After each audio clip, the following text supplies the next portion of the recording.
Hello everybody, so I'd like to talk to you today about Falco Holsters hybrid holster A220 light bearing holster.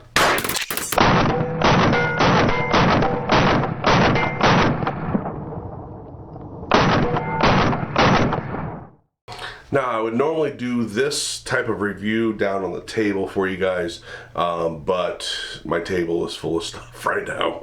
And so I'm going to stand here, I'm going to hold it up in the air, do some close-ups with it. Hopefully you can see it well enough and I get a complete review out of this hybrid holster. So first of all, my relationship with Falco holsters. My relationship with Falco holsters is that they were supposed to send me, it was 6 holsters, I think it was 6 holsters for my holster month. At the time, it was 30 holsters in 30 days, but being an international shipping issue, I did not get the holsters from them until after holster month was over. And so I'm going through them as I can. So they're a good company. I've talked to them a few times. And again, they did send me these holsters. I don't get paid to do these reviews, and I also don't get paid if you buy a holster from them. This is just honest reviews, just like you guys usually come here for. As you can see, this is for a 19X with the TLR1. It is a hybrid, Kydex outside, leather backing, and they use some very, very nice leather on their holsters, as I've shown you on the couple Glock 43 holsters a few weeks back. Now, fitment, as you can see, it has a bit of a, I mean, it's not a full click like some people like, but it's more than what some hybrid holsters give you.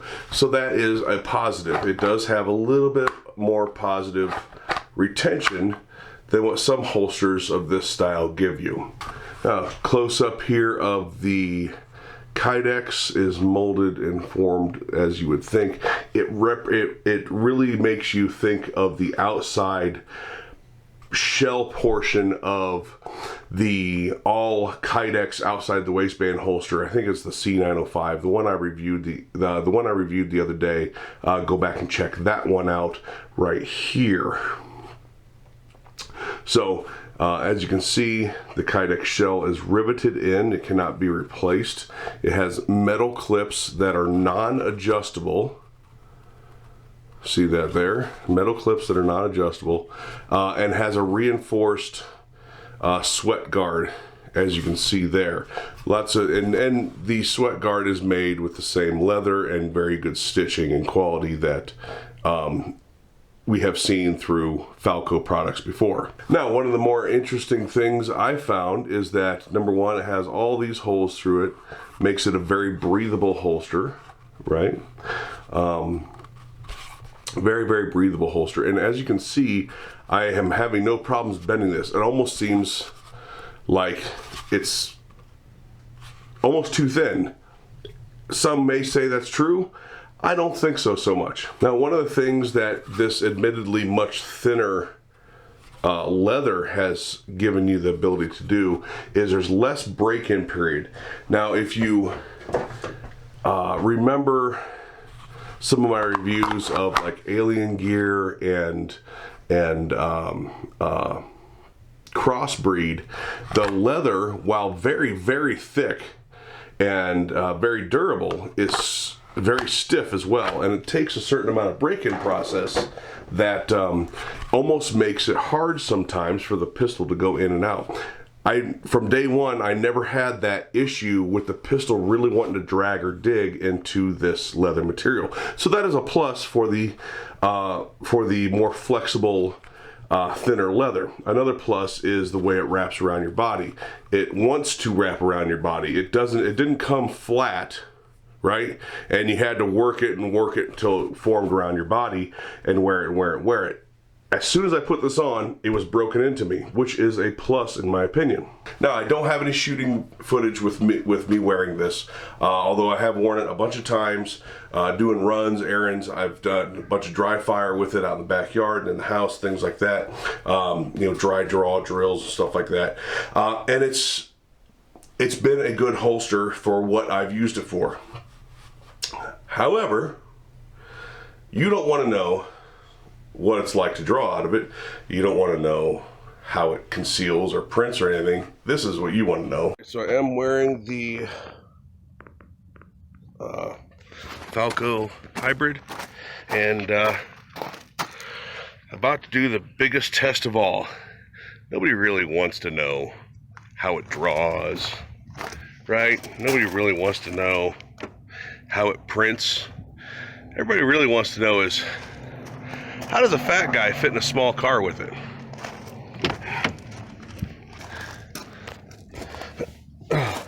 When I say small car, I mean I can't get in it.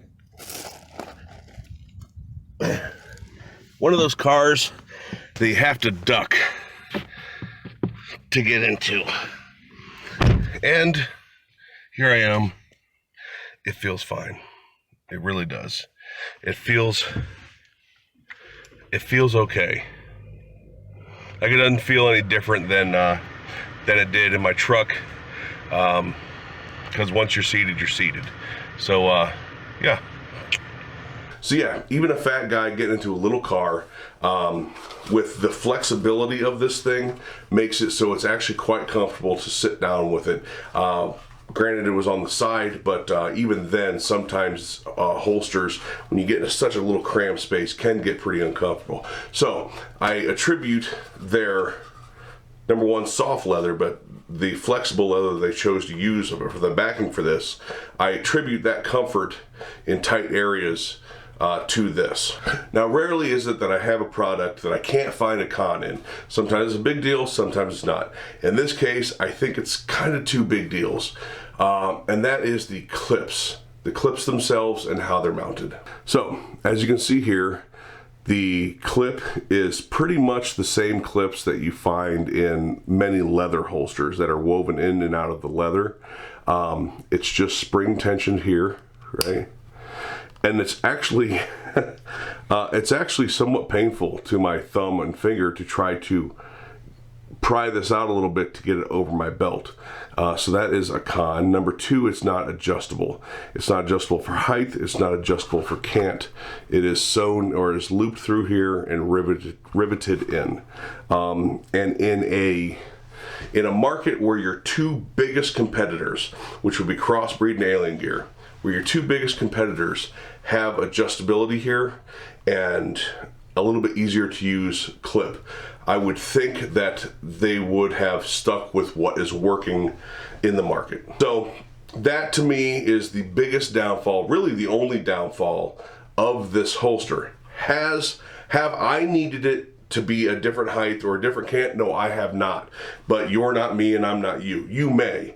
And adjustability is one of those things that sells holsters, and this just doesn't have the adjustability that we are all used to having in most of our holster selections. So again, I find that to be at least a selling point downfall. Again, for me, I didn't need it, but you might. Now, if the clips aren't a downfall for you, then this very well may be a holster that you want to check into. Again, I think Falco is a good company. I think they make good stuff. I think if you look at it real close here, there's very sexy leather with good even stitching. The grommets and rivets are not rusting. Like I said, I've worn this a number of times. The leather is treated very well.